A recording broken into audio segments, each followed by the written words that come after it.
Hey, Keri Lynn, how's it going? It's going fantastically. How are you? Well, as always, I am super excited to be recording another episode of our podcast. And I'll fess up, I am super excited to geek out a little bit today because we are speaking with a fellow qualitative researcher and social scientist. And what I think is really cool is that I had a chance to meet her because of one of our former podcast guests, Tanya Stilson, who has stayed connected with us. And she said, hey, I think you would probably like this human, and I would like to connect you both. And so we did. And we did what people do when they're connected by other cool people. We had a conversation. And so today we get to speak with Dr. Julia Brassolotto, who is an associate professor in public health at the University of Lethbridge. And as dear listeners often hear, I like to talk about what it's like to not be living in a larger center.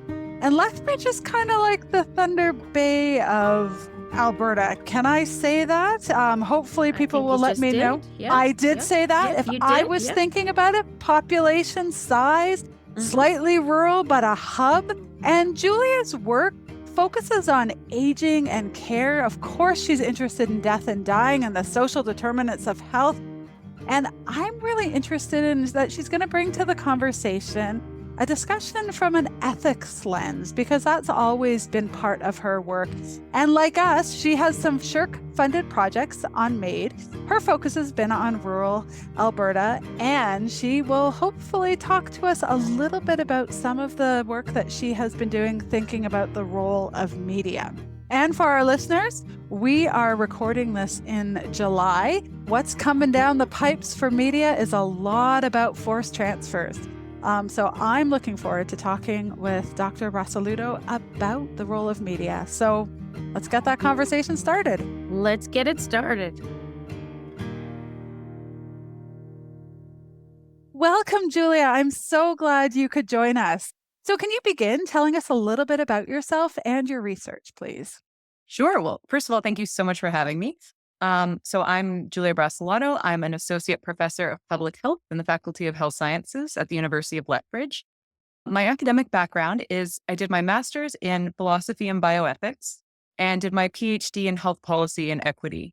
So I mention that not just because it's part of my CV and, kind of going through my credentials, but also because I think it's really relevant in terms of how I approach MAiD and how I think about it and sort of the lens and angle from which I'm approaching this issue in this research.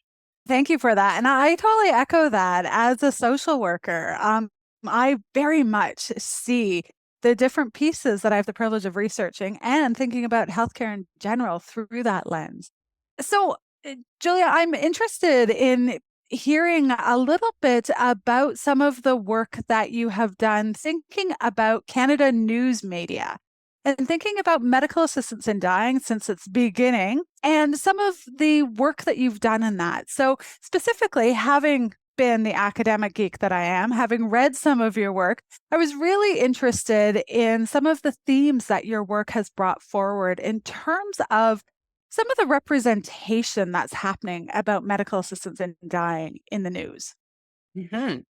Absolutely. So a couple of years back, some colleagues and I developed a SSHRC Insight development grant, and we decided we want to look at MAiD. And the first prong, because we refer to them as prongs, was let's just look at the broader conversation that's happening before we look at the specific experiences that are happening in place, right? Our focus of that project was on rural Alberta, but we wanted to then start by saying, well, what's sort of the media landscape? If people don't know about MAiD in their community, where might they hear about it and learn about it, and what kinds of messages are they receiving?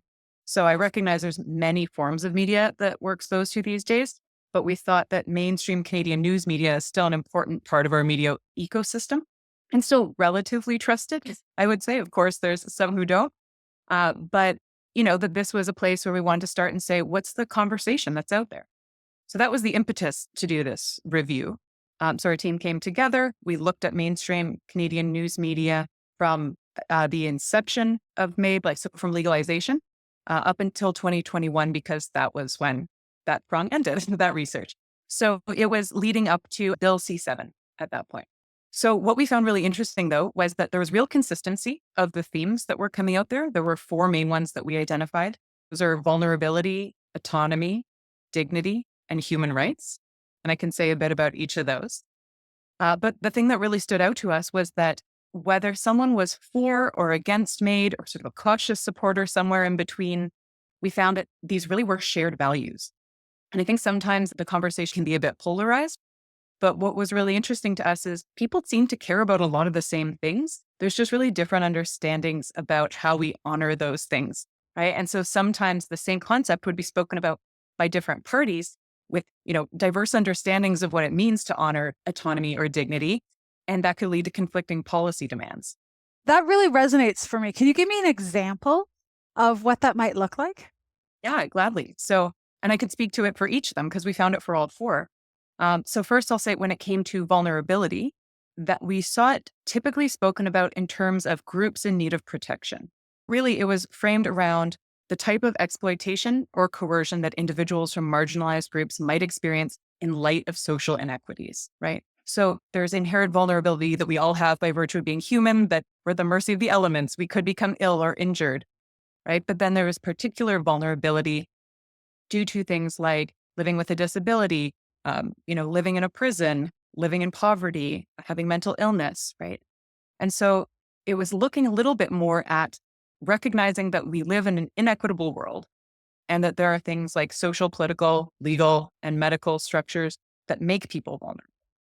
So that's the way it was taken up. But where the conflict came up that we saw there was that vulnerability was typically invoked in the way that the legislation uses it, which is to say that we have a responsibility to protect vulnerable persons, right? So all parties seem to care about that. But we saw dissensus about who was vulnerable. So Nicole Gladue, one of the plaintiffs in the Quebec case leading to the creation of Bill C-7, said that vulnerability is a concept that's used ad nauseum by paternalistic people in good health who stand in the way of accessing MAiD. And she said her disability did not make her vulnerable, that she still lived a rich life, and that it was, paternalistic to suggest that that compromised her decision-making. And then on the flip side, we saw disability rights advocates saying, in absence of other supports that we have, we are vulnerable to being systemically or directly coerced toward MAiD. And we have to understand the contexts in which people are making these choices. Right? Health journalist Andre Picard had said that vulnerable groups need to be simultaneously protected from exploitation and protected from exclusion. Right? So that kind of captured the two sides of that one. Big fan of Andre Picard. And I think that is a really challenging line in terms of that idea of autonomy. And when you talk about the systemic piece, I know for me, when I think back to 2016 and thinking about the legalization, the accessibility of medical assistance in dying, I know one of the things that really I struggled with, and some people would call this a slippery slope argument, but to me, it fits into this idea around autonomy is when the right to die becomes the duty to die because of some of the challenges we are facing from the systems. And this is me and my social work lens very much interested in the interlay and interplay of our systems and what people can access, what they can't, what is their right. And so am I on point when I think this is in part what you were talking about? Absolutely. So you mentioned the language of autonomy there as well, right? So that idea of the ability and capacity for self-determination, right? And in Western context, that's typically very individualized. It really comes down to this idea that we are our own agents. We make our decisions independent of other factors.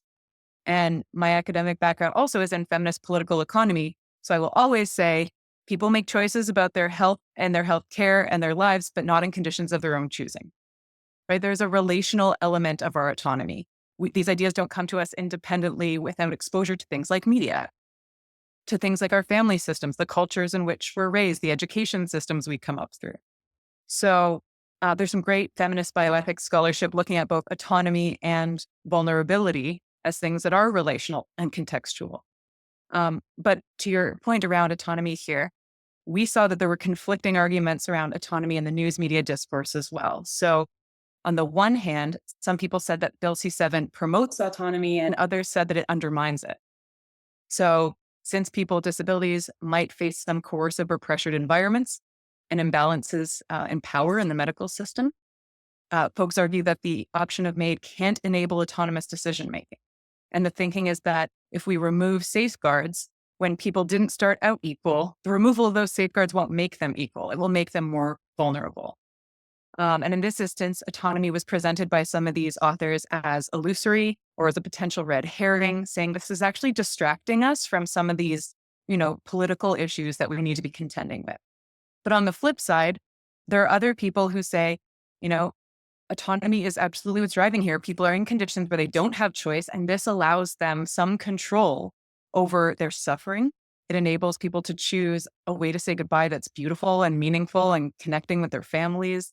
And so on the one hand, it really honors this value of autonomy by saying we're introducing some choice when your choice has been really constrained, and that's empowering and important for folks.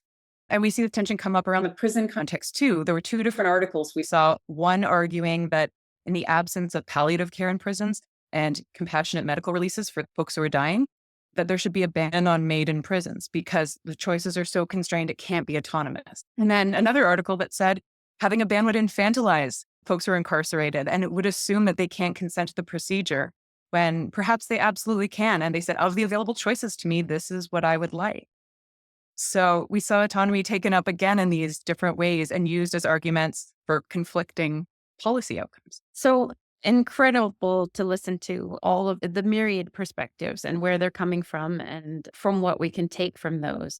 I'm an educator, not a bioethicist, not a philosopher, because I think for me personally, I have had to be an applied educator, which means what does that look like in practice? So what I really am thinking, listening to you, having read your papers, that again, the tension, of course, between the theoretical and the practical. What's actually playing out? Because I am fascinated by the philosophical debates, but I think what's so interesting about what you've shared with us so far, Julia, is it's that action of what's taking place within the realm of medical assisted dying in Canada. Really is how things play out. Can you perhaps talk a little bit about, I know that your team, after, let's say, that first prong and getting into Bill C7, why was it an important inclusion to explore Canadian news media having to do with Bill C7? And for those listening who aren't familiar with the bill, that talked about the track 2, where medical assistance in dying could be requested where there was no quote unquote foreseeable death. Yeah, absolutely. So we weren't the first to do a media scan of Canadian news media. There are others who've done this and others outside of the Canadian context who have as well. But most of the earlier publications address the topic, I'd say more generally, with looking at MAiD representations and not focused specifically on the Canadian context. And we thought that was particularly salient given the ongoing process of legalization that we're seeing and the expansion of access. So we saw that expansion with Bill C7 and the removal of the requirement that someone have a terminal illness, but also with the discussions around the upcoming 2027 expansion to include individuals whose sole underlying condition is mental illness, right? So this is a pretty distinct legislative history that we have, a pretty distinct socio-political context.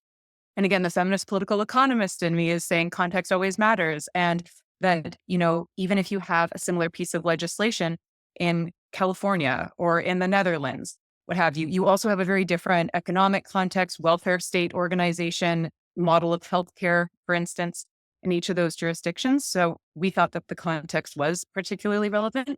And we'd also seen over time, sort of anecdotally, not having yet reviewed the documents, we saw that public discourse in Canada had seemed to shift away from the more philosophical debates around should we permit assisted dying and focus more at this point in time, and at the time we did the review, on policy development.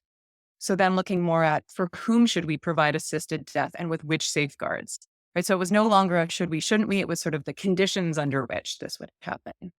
So as you mentioned, the passing of Bill C7 heightened controversy around MAiD. I think we saw a lot more rates of public acceptance with terminal illness, seeing that it would hasten a death that was already relatively imminent, and a bit more cautious support once Bill C7 came into play. At least we're seeing that reported in some of the public polls. And the bill has received public criticism for the extent of its permissiveness, or perceived that way. We also saw a shift that was happening discursively from a focus on physician attitudes towards MAiD and public opinions. And the pieces that we reviewed tended to be either written by or showcasing the experiences of key stakeholders related to MAiD. And so I thought that that was interesting if we're looking at these as, what is seen as newsworthy at this point in time. It was now the implications of this policy and this legislative change affect different groups differently, right? I think this shift said that before, a lot of the legalization conversation was around, are physicians comfortable providing this, right? And what does the public make of that? Because this tells us a story in news media of who we are as citizens, right? It says, we are a society in which this is permitted, and says something about collective values, even if they're not homogeneously shared. So I think it was interesting then to see that Bill C7 sparked a fair amount of controversy. It mentioned critiques from disability rights groups. But advocates and critics seem to agree that we're becoming one of the more liberal or permissive jurisdictions that offers assisted dying. And so I think it makes sense that the news media discourse is going to shift and change. And the longer that it's been around, we have more stories to tell. And we have, I think what's considered newsworthy is the stories of great success and great challenge. So we don't hear about the majority of cases that are beautiful for those families and those providers and, important, but not necessarily newsworthy. And so I think, as we're having these conversations, it's not a done deal. I've seen, in the time we've been studying this, 2 extensions on the inclusion of folks with mental illness. And so this is an evolving policy discussion. So I think now it's reflecting the active debate. And so that's why we wanted to capture that period of time. We thought that it makes sense that this is informing Canadians' thinking, and we wanted to hear what they thought. Informing Canadians' thinking. And we had the privilege of talking a few months back with Dr. Jeff Myers, who holds the Bresna Chair in Palliative Care and Medical Assistance in Dying. And he talked, and I thought this was particularly important, and I think you're moving in this direction, that yes, we are learning about ourselves as Canadians and our values and what we see as important within our different systems, but we're also being learned about globally. And our news media is being picked up by many, if not globally, many different countries who are saying, hey, let's pay attention to Canada because this is rumbling within our national jurisdictions. And what are we learning? And so this is probably extending a little bit from your data. But what do you think other countries, when they see our news media and see how MAiD is depicted, what are they learning about? Yeah. And I mean, now this isn't part of a systematic review, but just in the reading I've done personally since the time we did that review, there's definitely some media pieces from other jurisdictions that frame us as a bit of a cautionary tale, right? That we're sort of a case study for the expansion with the conditions that we have and some of the horror stories that have come out. And I mean, this is the case with, I always think of, I make cases by analogy a lot. So hopefully those will be useful in this context. But I think about how I work in a university. I'm a professor. I see all of the incredible things that universities can do, that they can inspire, empower, that you can see the way they stretch and transform people, the opportunities that it creates, the exciting, enlivening thing about being in those spaces of knowledge sharing and production. And universities can cause harm, and individuals within universities can cause harm. And both can be true. And I think with institutions we care about, we have to reserve the right to also be critical of them and to say we make them better by looking at what's working and looking at what needs work. And so I think it's happening in the public eye, right? We're publicly working through this. So some of our worst stories make the news media and perhaps give an outsized impression of things, but those are part of the story. And so I think it's good that they're out there.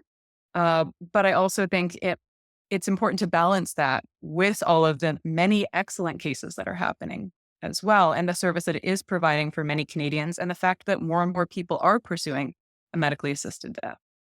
But I agree. I've seen a number of articles where people say, Has Canada gone too far? Is this a slippery slope? And to give some credit to the activism for many years that disability rights activists have been doing, at LC14, they said this will be a slippery slope. It'll go from voluntary to involuntary over time.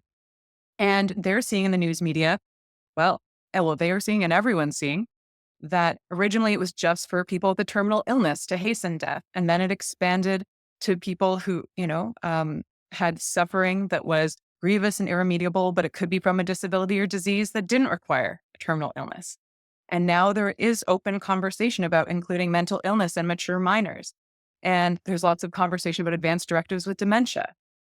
And so I think it's not entirely unfounded to have a worry that it's expanding to beyond what people said it would be initially. It has expanded a lot in the time it's been around, in less than a decade. So I think that the news media is still a place where these conversations play out. It both reflects and informs our thinking as citizens. It's an important social institution, the news media. It holds people in power to account, right? It also tells the public stories of what's going on, where we know that storytelling is one of the most powerful human forms of knowledge sharing across history and cultures. And right, so learning about a particular person's experience is a powerful way to shape our thinking and draw our own conclusions. So to get to your specific question, I do think it's telling stories of who we are and what's happening here to an international audience, for better and for worse. And it can be both of those things. I know that you and I discussed some of the things that we might want to talk about today, Julia. And one of the things that I'm particularly interested in, and based on what you've just shared with us too, is I'm always really curious about from where we're getting our news. And so anecdotally, I hang out with my mom, my lovely mom. My lovely mom gets all of her news from Fox News and American news outlets or talk radio based in Toronto. I myself am a loyal CBC fan, and I tend to curate my own news based on the things that I'm interested in. In fact, I even have an app on my iPad that curates based on what I seem to click on, et cetera, et cetera. So you and I spoke a little bit about whether you could share what you think or what your understanding is of the social implications of these themes are, and really, what are the stories that people are most interested in telling themselves about the news that they're aligned with, I guess is how I would put it. Yeah, thank you. I think some of the way that perhaps I've described the news media is a bit aspirational, right? Of what it can be and should be. And it can be this fifth estate, if we want to use that language. And, this important role in our democracy of an informed citizenry, right? And a public space to have conversations, to hold people in power to account, to share stories, to connect, to inform. It's also a place for policymaking where we socialize ideas before putting proposals forward. So in that sense, I do still have a belief in the power of news media for that purpose, but I don't want to sound too Pollyanna about it, because I also have lived through the last decade with everyone and a bit jaded about that, and recognize that our algorithms do curate different news experiences for each person, right? So your question was about social impacts of that. We didn't study social media, but I know that it's also a space that, of course, people are getting information. I saw a post on Twitter, and now X, then Twitter, years ago, from someone who lived in the same city as me. They were commenting on changes in MAiD legislation. And they said, my 2 children would be eligible for MAiD now because they have ADHD, right? And as a rule, to protect my mental health, I don't engage in online debates. So I didn't weigh into that. But I did think, this speaks to the misinformation that's out there. Your children would not be eligible, 1, because they're children, 2, just on the grounds of a disability alone. They would have to have grievous and irremediable suffering as a result of a condition.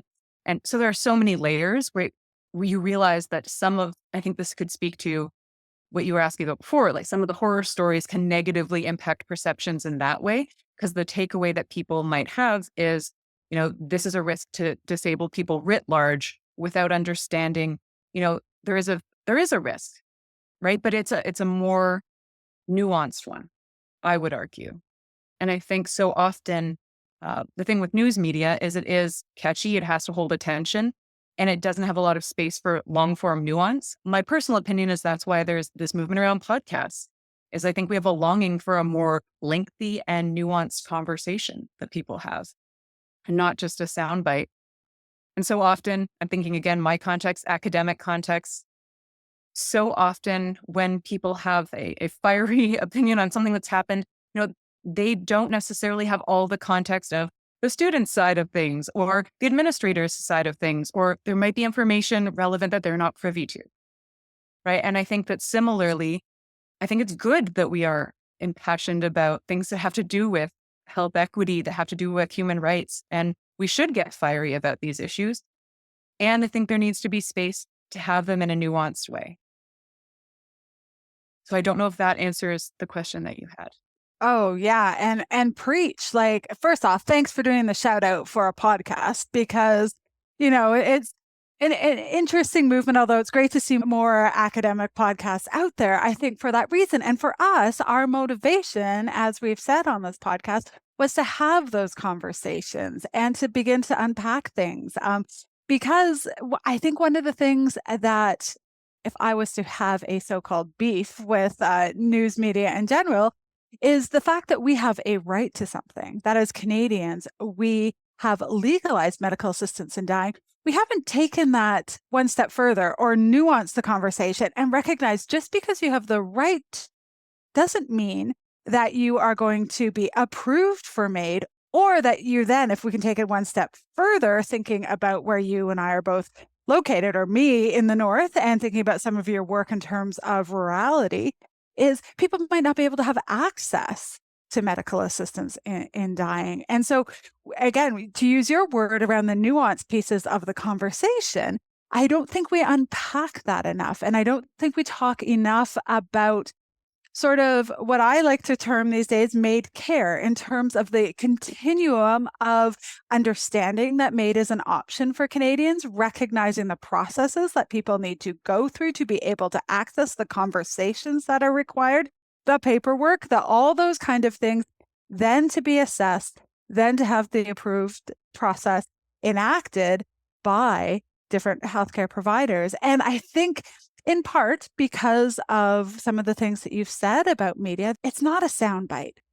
It's a conversation that requires time and energy and process.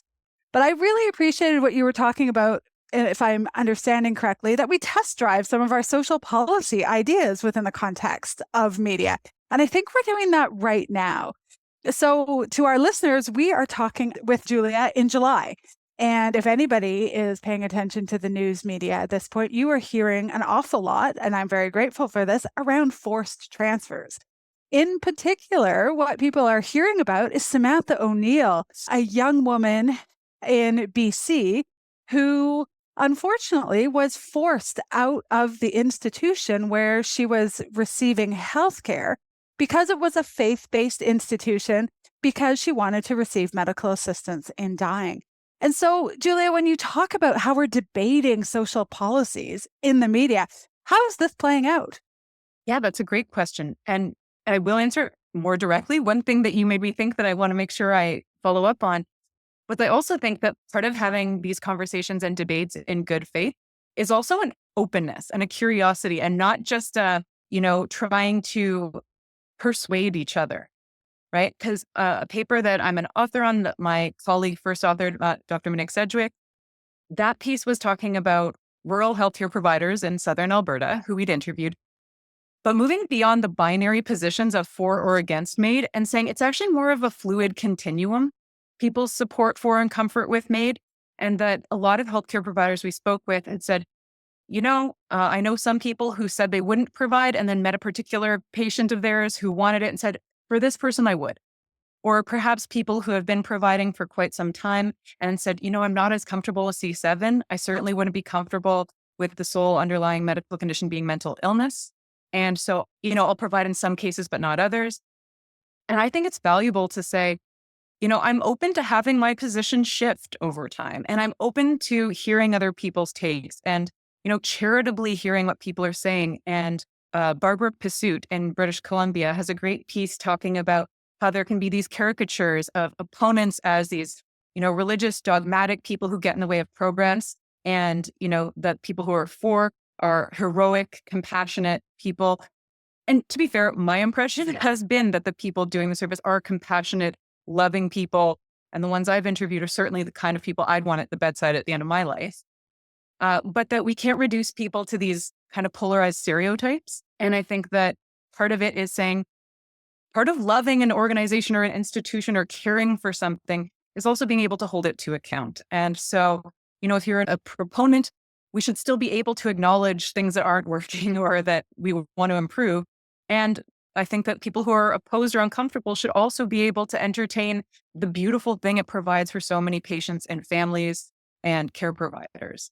That's an important piece. And it actually really echoes some of the research that Keri Lynn and I did here in the North with physicians early on with MAiD around their experiences. And I remember hearing from a couple of physicians who said, back in the day when I was in med school, if you told me I'd be providing MAiD, I would never have agreed. But here I am now, deeply embedded in my community, having provided healthcare to people for 20-something years. And now this to me makes sense. This person wants to access MAiD, something that is legal in Canada, and it's my role and responsibility as a citizen who has the skills and knowledge to do that. And as a human being, as a member of community. And to me, that is around that MAiD care piece. It is about that opportunity for people to provide what is required in the moment. And so I'm going to piggyback us because I think we're aligned around the forced transfer piece, because that's one I would say I really struggle with. And I, as an individual who believes in people's right to generally choose things, I think that that's good. And I am someone who thinks that healthcare providers should be able to conscientiously object and decide what's a fit for them. But I struggle with a healthcare institution that taxpayer dollars go to that I think is harmful to people. And we're seeing that play out a little bit in the media. So can you tell us a little bit about your thoughts? Yeah, I share your sentiments about it. I think what the most recent piece that I read about Samantha O'Neill's story, I think that it functioned really well for educating the public about issues of publicly funded faith-based organizations. Right? That because it is publicly funded, there is a different responsibility to the public. And if you have patients or clients come in who are not a member of that faith group, they still are deserving of access to care, right? Even if it doesn't align with the organization's values. And I think that a lot of people don't realize necessarily that faith organizations are publicly funded. They might not understand the funding system. So it added some texture to the conversation in that way, the pieces that I've read. I think it also frames this as part of a broader social and political discussion. And that was why I mentioned my background from the start, is that this is a healthcare issue. And we often hear from the perspectives of folks in healthcare, and rightly so. And it is a social and a political issue. A lot of the lawmaking, a lot of the activism, a lot of the discussions there are about what does this mean for us as a society? That healthcare is where it plays out on the ground, but the decisions about what kind of precedent do we want to set? What kind of supports do we want to enable? What stories does this tell of who we are? That is a social and political issue. And so I think Samantha O'Neill's conversation comes back to what is the role of these publicly funded faith-based organizations if they can interfere with someone's access to a service they are legally entitled to? And another point there, I think as well, it shares her story. And I mentioned the value of storytelling, but many people might just think, well, conscientious objection makes good sense and we support it, but not understanding what does that mean for people in practice. And so if you have an institution rather than an individual that objects, then you have someone who's in a state where they are particularly frail and vulnerable. I mean, frail is a loaded term in some contexts, but I mean, if they're pursuing assisted dying, they're not in a situation where their health is thriving, and often in a lot of pain. And so to have them moved from a situation where they're comfortable, where they're acclimatized to somewhere else at that period, that's something we heard in our empirical work was really hard for patients and families, that moving them at that time, it wasn't just as easy as, a list and a transportation. It was a really involved, painful process. So I think hearing her particular story acts kind of as a synecdoche of larger issues to communicate that to the public of this is a challenge with organizations taking this stance. I think that's certainly where I'm coming from in terms of the Samantha O'Neill case in particular. And I want to circle back to a couple of things, Julia, because the way you were describing speaking with healthcare providers in Alberta really resonates, that we've talked to so many people where we've talked about this issue of case by case, looking at things that are much more specific rather than this sort of blanket legislation that applies to everybody, applicable, which of course totally mirrors mainstream media in the sense that we hear extremes. We always hear extremes. And in this instance with Samantha O'Neill, what I was particularly interested in doing a deep dive into your research is that her story resonates on the vulnerability, autonomy, dignity, and human rights. And so interestingly, Kathy and I have done research, and it's my understanding that how a person dies greatly affects how the people who are left behind will grieve that death. And so what we have is a real ripple effect based on, as you say, an institution saying, here's what we're prepared to have happen, here's what we're not prepared, and and there is no wiggle room. And now we have this kind of ripple effect of all of that taking place. So heightening that awareness of, yes, absolutely, that publicly funded institutions are making very specific uh, and explicit reasonings based on what they will and will not do, and having adverse effects on the human who is dying,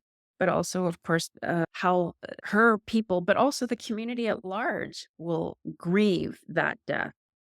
So going forward, and knowing that Quebec is the only province where they've said no more forced transfers, and this is a little bit going off of our kind of discussion, where do you see the issue of forced transfers going in terms of our media? Let's circle back to that idea that we seem to be very much involved in how the legislation is evolving because of our reactions to things. So do you think that stories like Samantha O'Neill will continue to be a part of our media going forward? Or do you think that stories like Samantha O'Neill's are really going to have an effect in changing that legislation going forward? That's a great question. I mean, I think it does tie into all the themes from our earlier lit review, because that was the concept of forced transfer wasn't as prominent in the news media text that we reviewed. It isn't one that I've given as much thought to.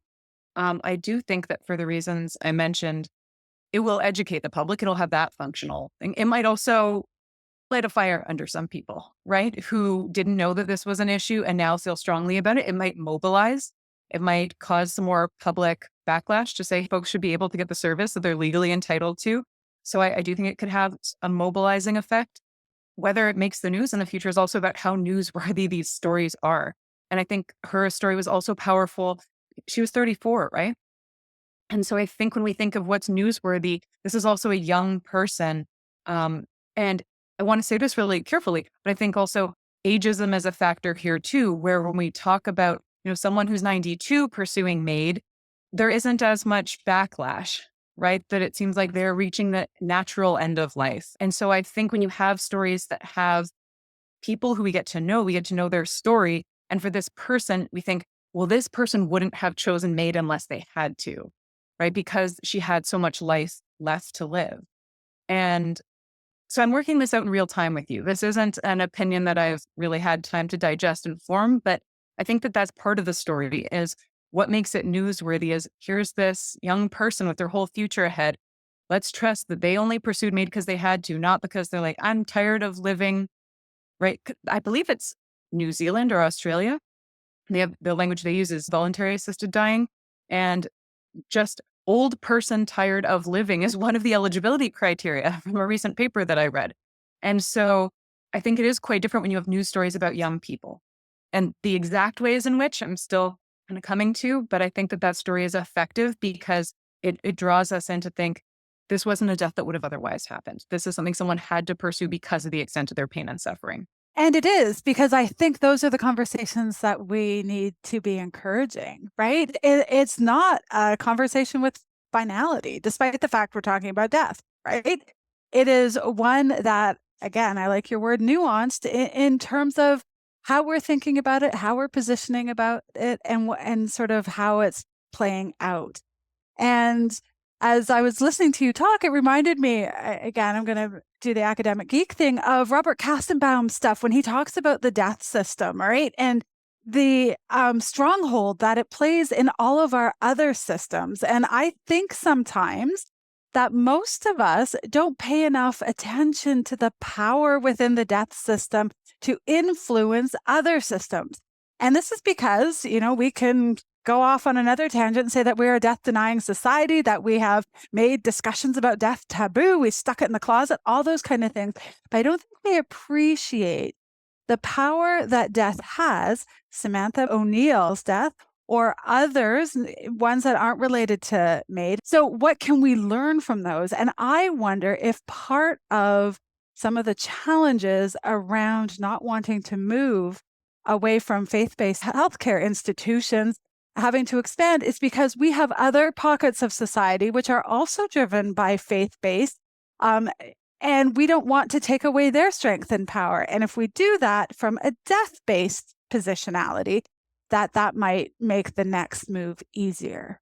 So I think we need to recognize that the stories, if they are picked up by media in the way that, Nicole Gladue was thinking about even before MAiD was legalized, with Sue Rodriguez, that story, I remember where I was when Sue Rodriguez died.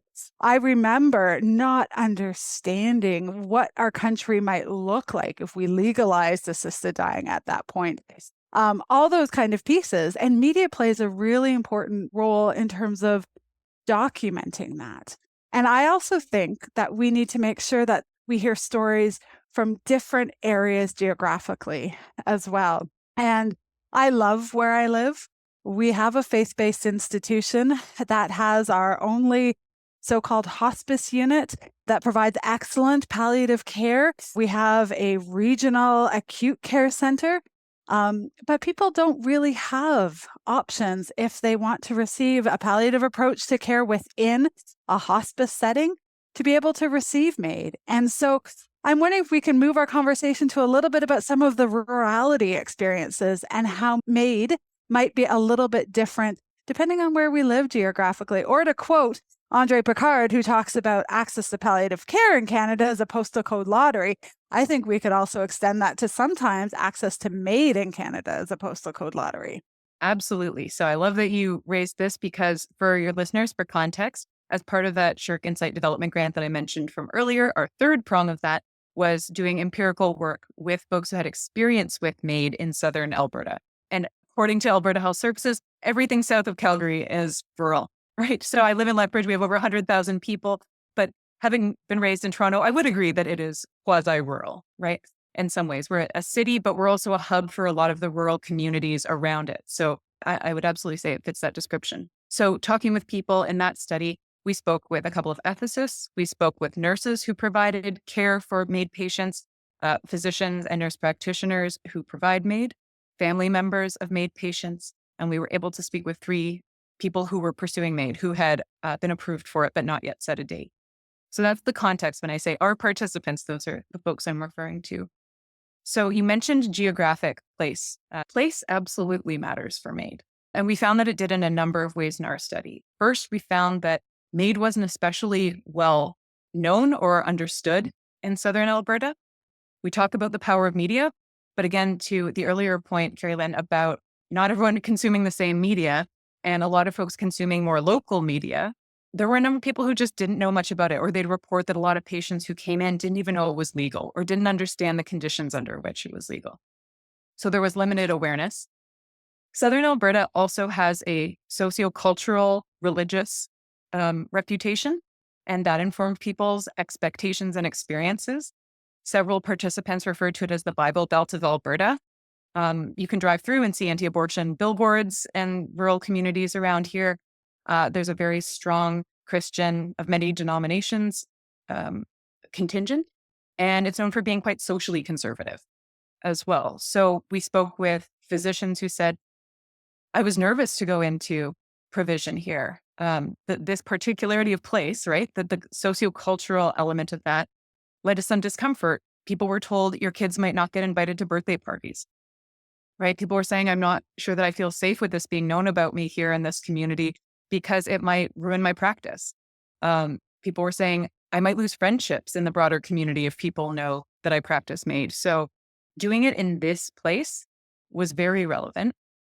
And to give credit, some people said the pushback they expected didn't materialize, right? So for some it did, and they got unprofessional comments or experience. But for a lot of others, they said people in rural communities tend to agree to disagree. And there's sort of an ethos of rural independence that kind of informed it more, where they're like, well, live and let live. It's not what I'd like, but freedom was seen as more important than wanting to decide what someone else should do. So it was an interesting kind of, I'd say, quasi-libertarian approach of, that's not for me, but if that's what you want, okay, I don't have to agree, but I respect it. So the kind of ethos of rural autonomy. Another piece about place that I thought was really interesting was that several physicians we spoke with mentioned their history with ranching or their experiences growing up on a farm as part of what informed their decision to get involved with MAiD. So several of them said, I grew up with when a living being is suffering, and in this context, they're speaking about animals, non-human animals. They'd say the humane thing to do is to end their life, and that we would do that. And it was framed as compassionate. These were animals we cared for over time and connected with. And so that thinking informed their understanding of ways that you can lovingly end suffering. I thought that was an interesting place-based thing too. And lastly, that a number of patients mentioned the connection to their land. That was really important. And so whether that was having MAiD on a particular hill to see a landscape that had a lot of meaning and connection to their life, whether it was about, a view of the mountains or being on your farmland or connected to that space, having one's animals involved in end of life rituals and practices. One man saying that his ashes and those of his dog would be, I don't know the exact plan for this, but they were going to be tied to the back of his horse, who was going to then run and distribute them across their land. And, that the place and the land had such significance that when we talk about forced transfer, to go back, this is a connection I hadn't made until now, and I'm working through in real time with you, but that place matters for people. We live our lives in place, right? And so then forcing people to go to a different place to access care can disrupt that. And also, I think a lot of rural folks would say and have, I would have to travel to access other care, but I don't want to because I'd rather be here, right? Like that is what they'd choose. They'd say, I'd rather stay in my home community and receive MAiD than go to the big city and get palliative care. And now that is an argument, again, around expanding access to palliative care, but it's also honoring the autonomy of people who say, of the things that matter to me, this is more important. This is more aligned with my own values and choices. Oh, that was great on so many levels. And it speaks to, we have here in Northwestern Ontario, many Indigenous communities. And again, where I live, we become the hub for any sort of acute care. And so people are making those choices regularly.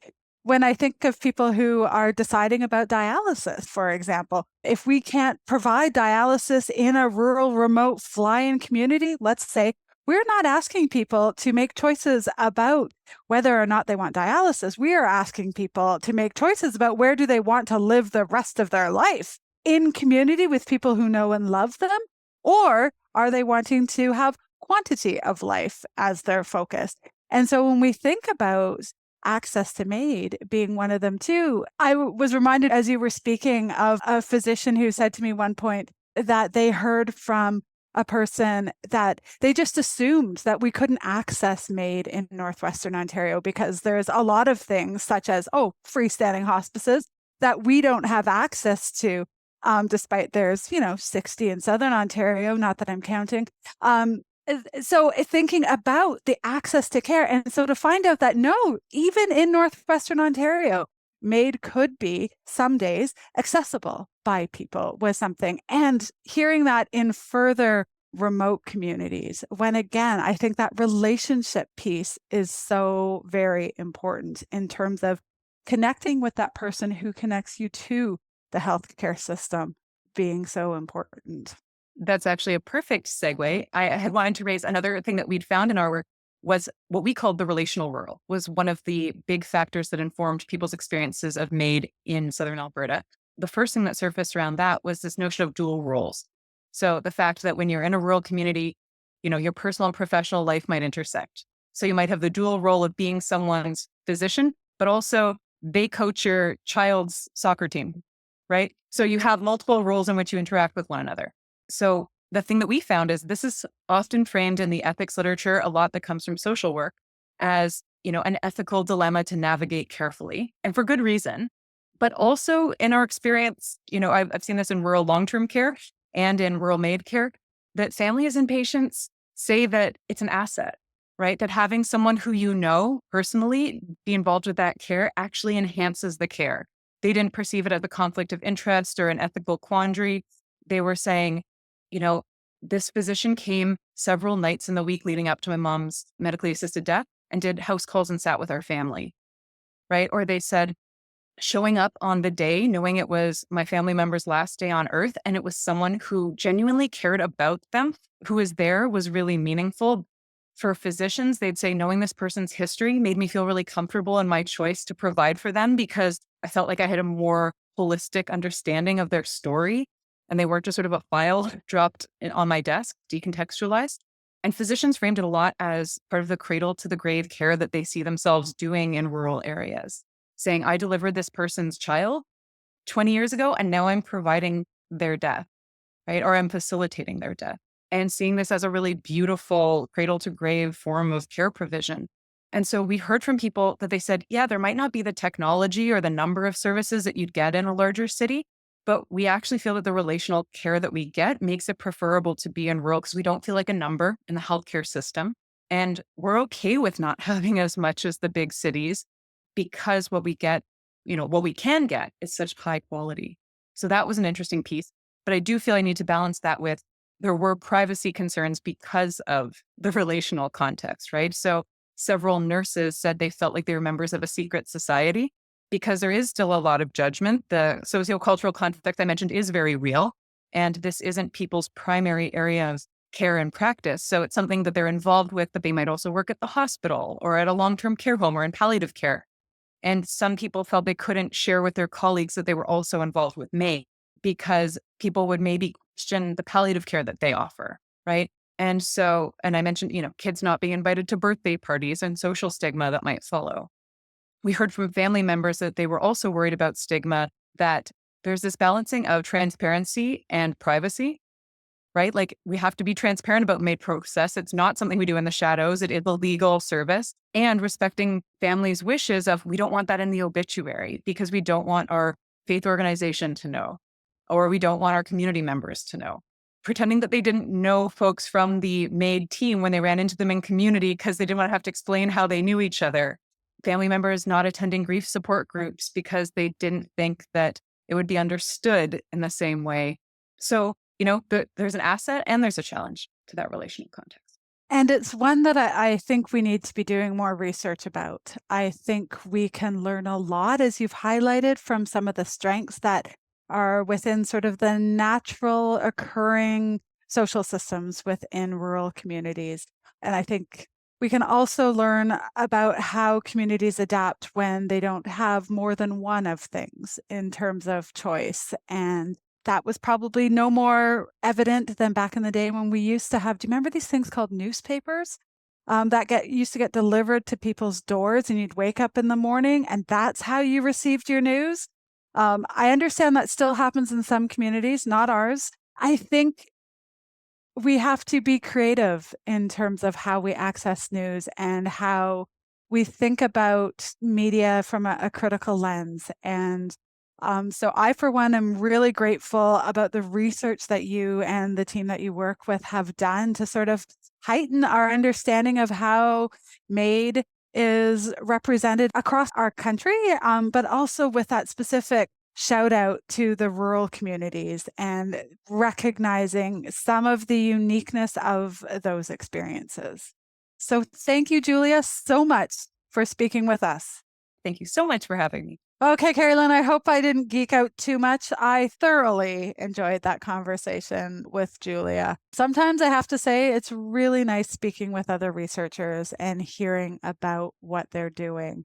I feel like we're bombarded with news media these days, thinking It's election season to our neighbors down south, which is bringing all sorts of discussions. And of course, here in Canada, we're also talking about political change.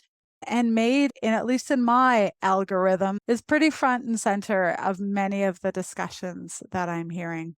I think you're absolutely right. One of the things that I love to listen to is the idea that theoretical and the practical, what is actually happening in practice? What are we thinking about? What's motivating our thinking? What is then motivating our thinking that then turns into action? So I found that a very useful conversation. And I look forward to more of her team's research. Me too. And I hope our listeners will check out the show notes from this episode and dive a bit deeper in some of the work that Julia tells us about in today's episode. And so, dear listeners, our usual call, if there is a fluid conversation out there that we aren't having that you think we should as it relates to medical assistance in dying, and you can think of someone who would help us to learn more about MAiD, please don't hesitate to shout out that person's name to us. Check us out on any of the social medias or email us via our website, because we really do want to keep these conversations going. So thanks for listening. Until next time. When did we get here, and how your stories mean everything now?